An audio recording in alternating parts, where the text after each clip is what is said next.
For daily Ask Reddit. r/ask Reddit. What's a good conversation starter to ask your crush? If you like the video, drop a like and subscribe so you never miss a video. Ask them about their hobbies/passions/interests. Not only will you learn more about them, but it will make them happy and enjoy your company more. People like talking about things they love. I could talk about sewing and beekeeping all day. Ask 3 questions. Ask them what they have done today. Ask a follow-up question, or relate it back to something, if you can. Before asking a follow-up, did it take long? I used to do insert what crush did here. Was it difficult? If they gave an answer longer than a sentence, then ask them a question about themselves, but have this set up beforehand depending on how long you have known this individual. If they give a sentence answer, try another follow-up question. If they give 1 to 2 word answers, it means they're either busy or not interested, so you're shite out of luck. A few years ago I ran into my crush and the only thing I could think to ask him about was to ask how much he knew about squatters' rights law. We're married now. 10/10ths would recommend this channel of discussion. It's actually really interesting though. Great convo starter. Yeah, it's out of the box and forces them to pay attention to you instead of giving a quick answer that will end the conversation quickly. Compliment them on something they've accomplished, not a physical trait they were born with. For example, don't compliment their eyes, but rather their running ability or singing, etc. Then say you wanted to get to know them better, and then ask questions and listen. Good luck. Do you like Phil Collins? I've been a big Genesis fan ever since the release of their 1980 album, Duke. Before that, I really didn't understand any of their work. Too artsy, too intellectual. It was on Duke where Phil Collins' presence became more apparent. I think Invisible Touch was the group's undisputed masterpiece. It's an epic meditation on intangibility. At the same time, it deepens and enriches the meaning of the preceding 3 albums.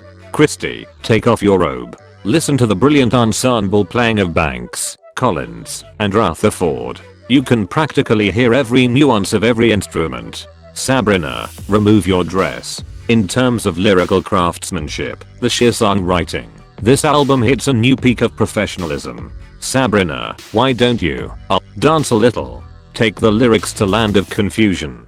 In this song, Phil Collins addresses the problems of abusive political authority. In Too Deep is the most moving pop song of the 1980s, about monogamy and commitment. The song is extremely uplifting. Their lyrics are as positive and affirmative as anything I've heard in rock. Christy, get down on your knees so Sabrina can see your asshole. Phil Collins' solo career seems to be more commercial and therefore more satisfying in a narrower way, especially songs like In the Air Tonight and Against All Odds. Sabrina, don't just stare at it, eat it. But I also think Phil Collins works best within the confines of the group than as a solo artist, and I stress the word artist. This is Sussudio, a great song, a personal favorite. Whatever you do, don't talk about COVID-19. You'd be better talking about your ex. IDK, I matched with a girl on Tinder and simply opened up with how's the apocalypse going, and we had an amazing conversation. No, I will not make out with you. Do you hear this, girl? We've got a contagious global pandemic on our hands, and she's talking about making out with me. I'm here to survive COVID-19, not make out with you. Presumably you already run in some circles with and or know something of the interests of your crush. When asking about your crush's interests, avoid yes/no questions or list requests. Instead, ask for explanations, insights or stories. For example, rather than ask what your crush's favorite movies or musicians are, ask how your crush became interested in a certain kind of music or the movies of a certain director or actor. Have you ever heard the tragedy of Darth Plagueis, the Wise? I thought not. It's not a story the GD would tell you. It's a Sith legend. Darth Plagueis was a Dark Lord of the Sith, so powerful and so wise, he could use the Force to influence the midichlorians to create life. He had such a knowledge of the dark side that he could even keep the ones he cared about from dying.